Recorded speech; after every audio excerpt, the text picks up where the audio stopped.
C'est dans le magnifique centre aquatique de Marne-et-Gondoire à Lagny-sur-Marne que se sont déroulées les phases finales du championnat régional féminin de hockey subaquatique. 10 équipes se sont rencontrées afin de déterminer laquelle serait la meilleure d'Île-de-France. La journée commençait par la fin des matchs de poule sur petit terrain, puis une fois la première phase terminée, venait l'heure des matchs de classement sur piscine complète. Et une chose est sûre, c'est que sur cette journée, les objectifs étaient différents selon les équipes. Le but, c'est de faire un podium. Oui, on a joué un match qu'on a gagné, donc maintenant on va accéder aux places 1-4. Donc au pire, on sera 4e et maintenant, reste à voir si on sera dans les 3 premières ou pas. La prochaine équipe, ce sera le Chénet, donc ça va être un match très compliqué. Et après, ce sera probablement l'équipe de Hop. Enfin, ça dépend si on gagne ou on perd, mais ce sera Hop ou Pontoise. Alors on a eu un petit souci, c'est qu'on n'a pas été toutes présentes sur les journées précédentes, donc on a perdu des matchs qu'on n'aurait pas forcément dû perdre à ce moment-là. Du coup on est plutôt en bas de tableau, c'est assez surprenant pour l'équipe, c'est surprenant. Voilà, elle a tout dit, on s'entraîne surtout en vue des championnats de France d'été qui auront lieu au mois de mai. On était à la 3e position au championnat d'automne, donc le but c'est de repartir avec une médaille cet été. On a perdu 2 matchs et on vient d'en gagner un. C'était donc les 2 premières équipes qu'on a fait, on savait que ça allait être compliqué et le 3e qu'on a joué là, c'était celui qu'il fallait qu'on gagne pour pouvoir passer en D2, c'était l'objectif. D'accord, donc objectif atteint. Objectif atteint pour le moment, ouais. Donc maintenant la suite c'est la place 5-6. Qu'est-ce qui vous attend et comment vous allez essayer de chercher la victoire justement ? On va motiver l'équipe, on va se donner à fond, donner toute notre motivation dans le match. Sachant qu'on les a déjà joués, c'est Fontenay, donc il faut qu'on soit un petit peu plus présente sous l'eau et pour pouvoir essayer de les suivre au maximum et de les bloquer pour aller vers nos buts à nous. Nous on sait déjà qu'on ne fait pas de podium, on joue la place 4-5 je crois. Et on va toujours essayer de jouer quand même serré pour s'amuser un maximum. Est-ce que derrière ça peut amener à une qualification possible pour les championnats de France par exemple ? On essaye, on veut, c'est notre but, mais après on va essayer de faire tout ce qui est possible pour nous, voir où est-ce que ça va nous emmener. Alors pour l'instant on est assuré d'être dans les 4 premières, donc on est contente déjà d'être dans le haut de tableau. Et là il nous reste 2 matchs, donc on va essayer de faire le meilleur. La prochaine équipe on rencontre Pontoise. Donc on verra, elles sont un peu plus fortes que nous normalement, donc mais on va essayer de nous donner le meilleur et après le deuxième match on verra en fonction des victoires des autres. Il faut savoir que l'équipe 2 de Lagny, c'est une équipe avec des cadettes avec double surclassement. C'est pour leur montrer tout doucement à quoi elles vont arriver dans 2-3 ans avec l'équipe féminine. Donc le but ce n'est pas de faire des résultats, c'est vraiment de leur apprendre à jouer qu'avec des filles, puisque dans les équipes juniors et cadettes, elles jouent en mixte. Du coup, ça fait on va faire le match de classement 7-8. Donc c'est honorable.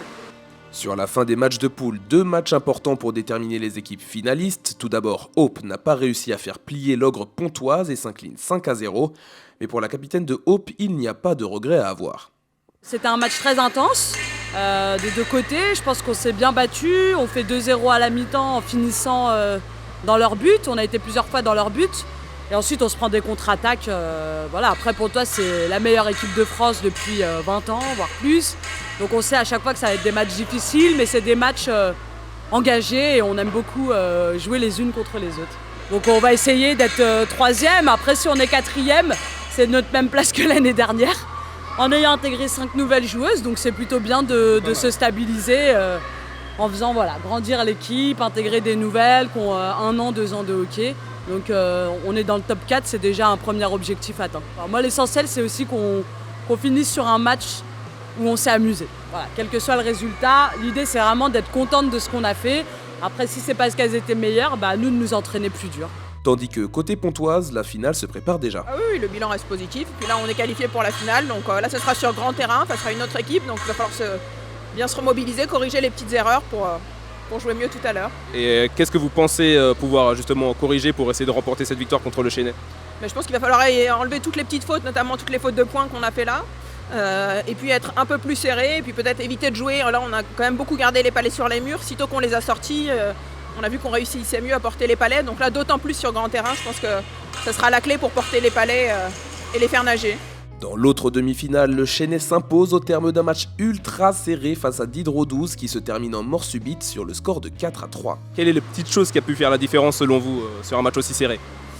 Sur un match aussi serré, on peut gagner comme perdre très facilement. Je dirais que peut-être sur la fin, on a eu peut-être un peu plus de vitesse, notamment sur la prise du palais sur la mort subite, où là on est vraiment allé leur mettre la pression d'entrée de jeu et je pense que c'est ce qui a fait la différence. Après avoir déterminé les matchs de classement, les rencontres se déroulent sur toute la piscine et non plus seulement la moitié pour enfin obtenir le classement final de cette DAF. Et pour commencer, l'équipe de Diderot 12-2 vient à bout de Paris 15 2-0 pour terminer à la 9e place. Puis c'est au tour de la formation de Neuilly-sur-Marne de se sublimer et de prendre le dessus sur une jeune équipe de l'ANI 2 pour se classer 7e du classement final.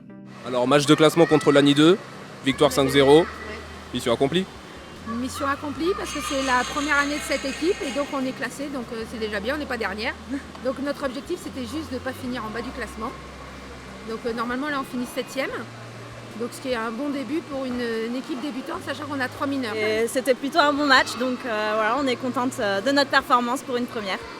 Elles ont le placement. Maintenant c'est à force de faire des matchs avec les filles qu'elles vont encore progresser.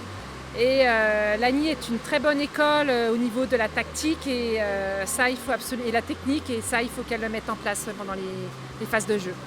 Pour l'ANI, pip pip. Ouais. Pip pip. Ouais. Pip pip. Ouais. Malgré son parcours inhabituel cette saison, le club de Fontenay termine cette compétition sur une bonne note avec une 5e place dans ce championnat régional en triomphant de l'équipe première de l'ANI. On termine 5e certes, mais elles ont bien joué. Mais il y a encore du travail, il y a encore des choses à peaufiner pour les championnats de France au mois de mai.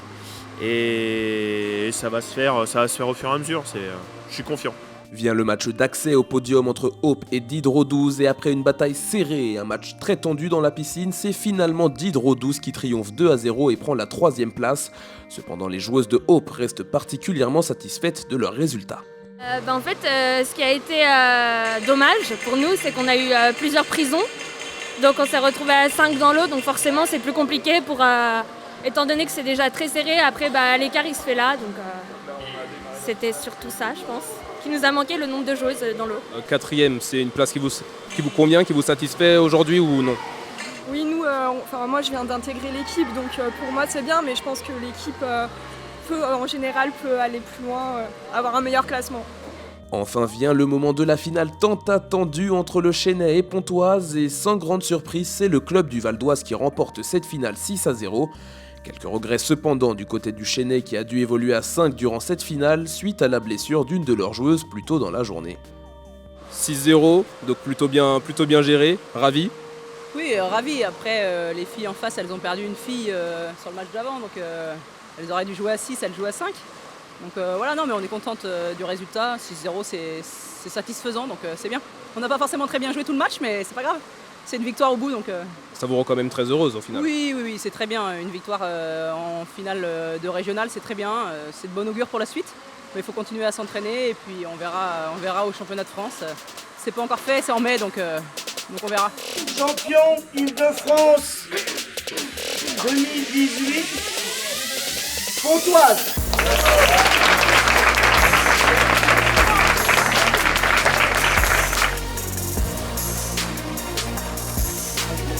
Voici donc le tableau final du championnat régional féminin avec aux 3 premières places Diderot 12, le Chennai et Pontoise. A noter également la belle opération de l'ANI qui a décroché l'unique ticket pour jouer les championnats de France en 2e division. Championnats de France qui seront d'ailleurs la prochaine étape sur le chemin de toutes ces grandes compétitrices. Rendez-vous donc à Montluçon en mars prochain.